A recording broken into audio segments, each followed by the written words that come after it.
A Fox News alert: President Trump threatens a military strike on Syria. This after Russia warned the U.S. against using force in the aftermath of the suspected deadly chemical weapons attack on a Damascus suburb, allegedly orchestrated by the Assad regime.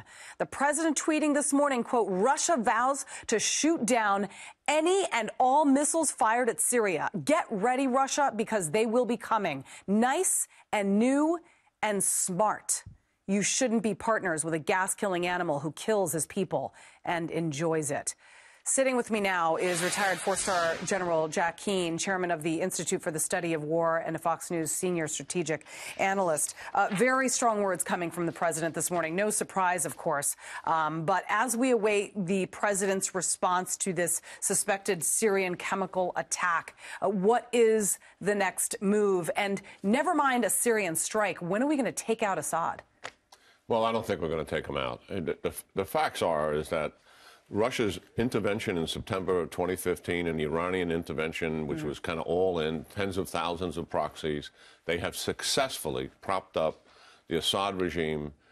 Or Russia could change out the leader, but the Alawite regime will stay in place. I mean, that is a fact. And to think there's going to be some kind of political solution in Geneva that'll change that is fantasy.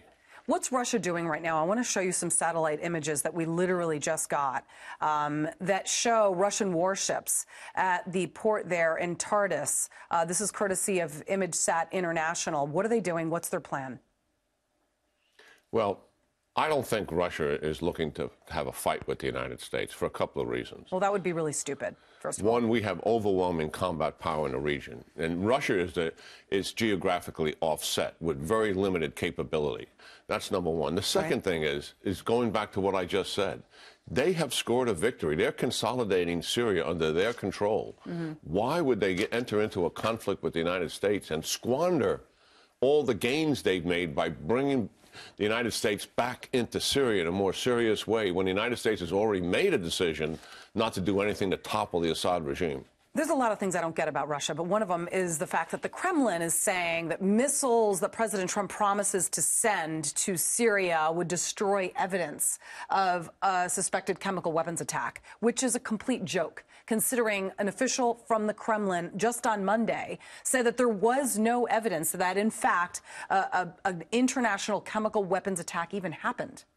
Yeah, I mean, the Russians, even after the UN investigation took place and a report was furnished based on the attack a year ago, and they still deny that chemical attack took place. How do they deny that? I don't understand. Because they're liars. We've seen the pictures. They lie. They lie about everything, just like the Soviet Union lied. Listen, our intelligence services have verified that nerve agent was used in this chemical attack. That's a fact. Right. Any aircraft that takes off in Syria, whether it's rotary wing, and when it's moving down the runway or a fixed wing, we can track it. We track it right to the... Why haven't we taken out all their airfields? Well, that was a calculated decision the last time. We made a decision to do a measured, proportionate response to try to deter Assad from using weapons again. I thought it would have been better if we took out all 6 operational airfields to stop the delivery means of the chemical weapons. But the White House made that decision to do this measured attack last year. Well, it didn't work because Assad is still using chemical weapons. And it was a very strong attack. I mean, 50 Tomahawk missiles is no... Yeah, but it's only one airfield. ...minute attack. Exactly. It left all the other airfields operational. Exactly. So now it left the door open. What we should do now is take out all of Assad's delivery capability, all of it. All the rotary wing, all the fixed wing, all the airfields, all the infrastructure around those airfields, and even artillery weapons.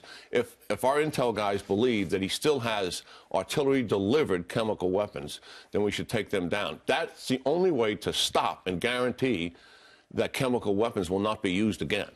Do you think President Trump changes his shift in decision-making when it comes to pulling troops out? We have to go, but I just need to know your thought and your take on that. I still think he wants to take the troops out, but I think he's going to wait for the conditions to be right for that. All right. General Jack Keane, always great to have you on. Good talking to you. Interesting stuff and scary.